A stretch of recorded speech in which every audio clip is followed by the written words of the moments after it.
Gather round, baby bats. Gather round, little darklings. It's getting late, and there are stories to be told.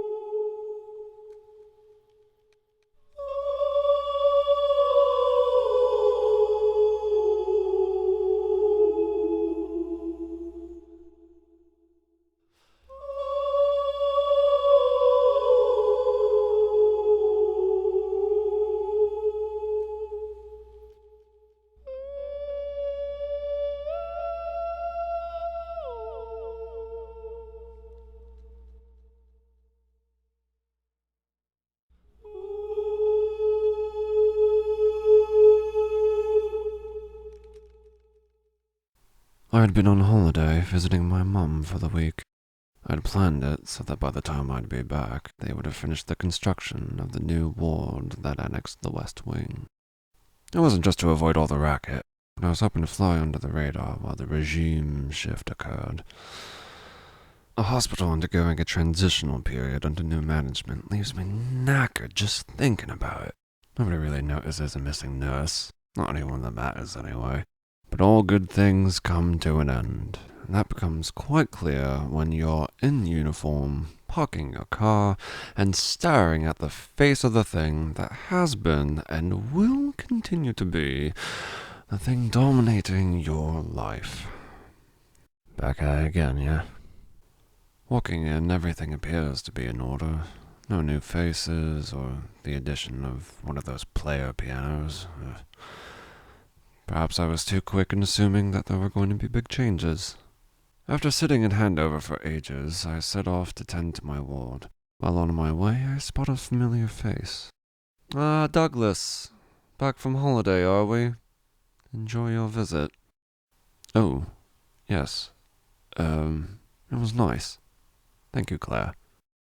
She was chipper than usual. Which caught me off guard because Claire was one of those Dr. Neumann types. Perhaps I spoke too soon about there not being any big changes. Odd. And suddenly, I don't feel very well. I failed to find a bin in time and wound up spewing on the floor.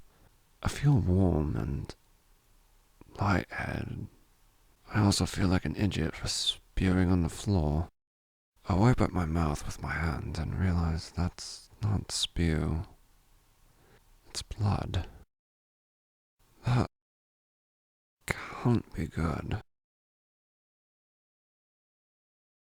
The floor can be rather comfy, you know? I had a dream I was sitting at a desk, and there were all these clocks on the wall. I turned to look over to my side, and there was a woman walking by with taut red rope wrapped around her, trailing behind. What a peculiar dream. When I finally came to, I was lying in a hospital bed with the taste of saline in the back of my throat. I could hear all the familiar sounds emitting from all the familiar machines. And then I saw that familiar face again. Ah, you're awake. It was quite a fright there. How are you feeling? Asked Claire, with a well-rehearsed affect. It takes a tick to gather my thoughts. I feel a bit woozy, but nothing a little fresh air can't take care of.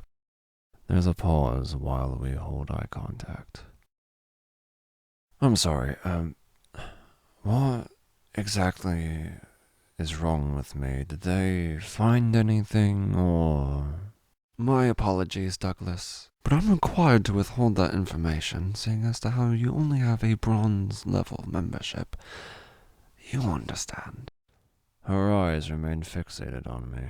She doesn't move while saying this. No, I really don't. Please, just explain. I become slightly irritated.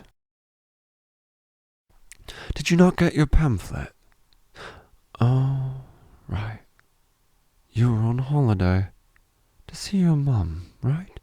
Claire says coolly as she strides across the room.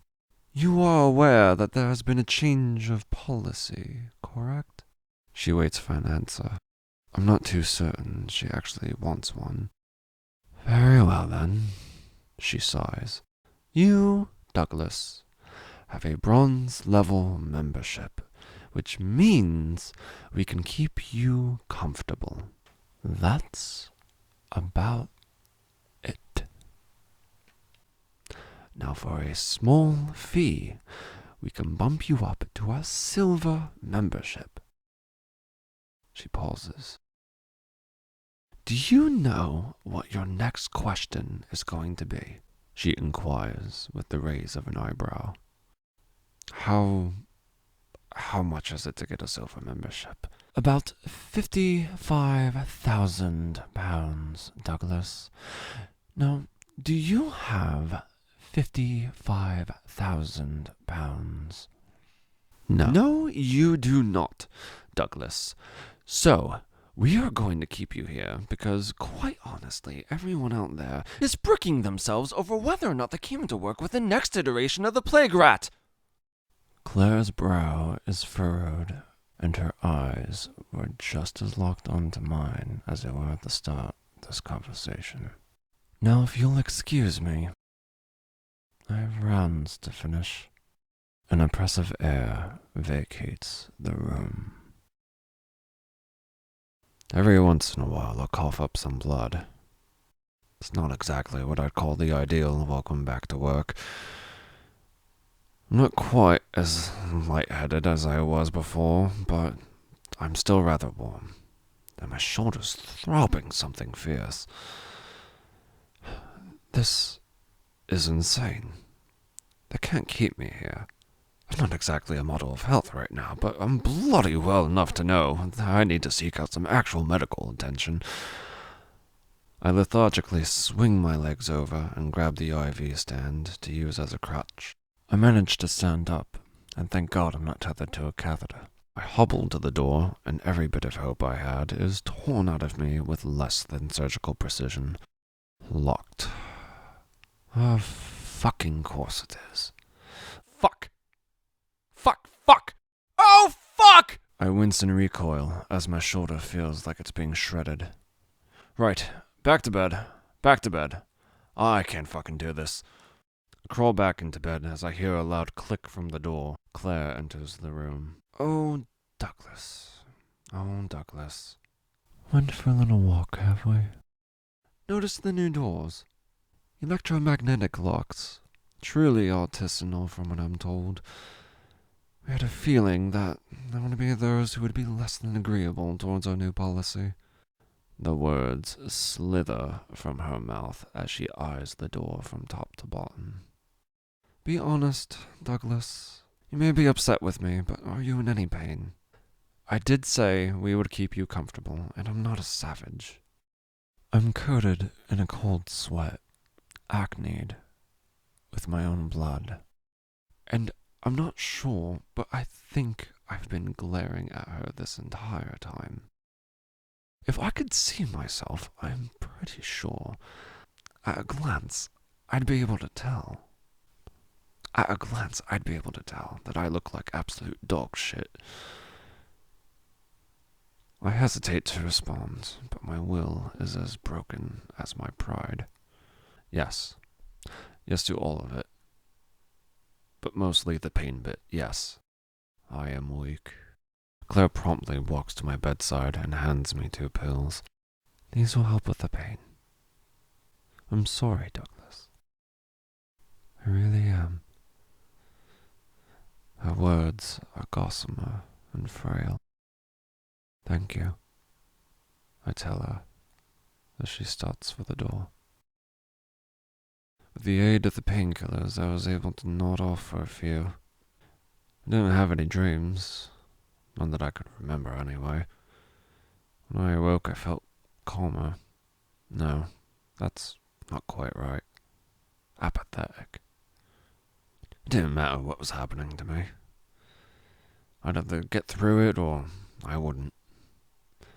Besides, with any luck, somebody will come along and help me out of this mess. Or this is just what I deserve, to die in this bed. I never think it will be you. Bollocks. I've seen my fair share of unfortunate souls go on these beds. I suppose it was biased of me to have assumed that. Don't matter who you are. Misfortune isn't picky, isn't it? Sitting upright, I drew in a long breath, shutting my eyes and shutting out the world for a bit. Just for a moment. Whatever was coming my way, I'd be able to handle it. Just like how I'm handling my shoulder, though the painkillers are mostly doing the heavy lifting there. It doesn't hurt anymore, which is nice. But it does feel odd. Actually, it feels really odd. Like something is squirming in there. Jesus fucking Christ! It's a fucking eye! There's a fucking eyeball in my shoulder! It stares back at me without malice. This wretched dark blue eye that has manifested itself. How the fuck can this be possible? Where did this unblinking and emotionless thing come from? I hadn't noticed, but Claire was in the room. That looks like trouble. Feeling shocked and staggered, she deflates, unconcerned. Fucking hell, you've gotta do something! That will require at least a platinum level membership to take care of. I don't care! I'll do it! Whatever it takes for this madness to come to a fucking end, I'll do it! Claire smirks. You've heard the expression, to cost an arm and a leg, haven't you, Douglas? I am certain that you are going to discover exactly how much that is. We could begin your payment the second space opens up in the new ward. We didn't expect quite so many to sign up for the platinum membership. Though not all who sign up get to claim their membership. Sad. But who knows? You might just be one of the lucky ones. I'll gather the documents you'll have to fill out. She takes a moment. Do you have a pen? Sleep tight, kiddos.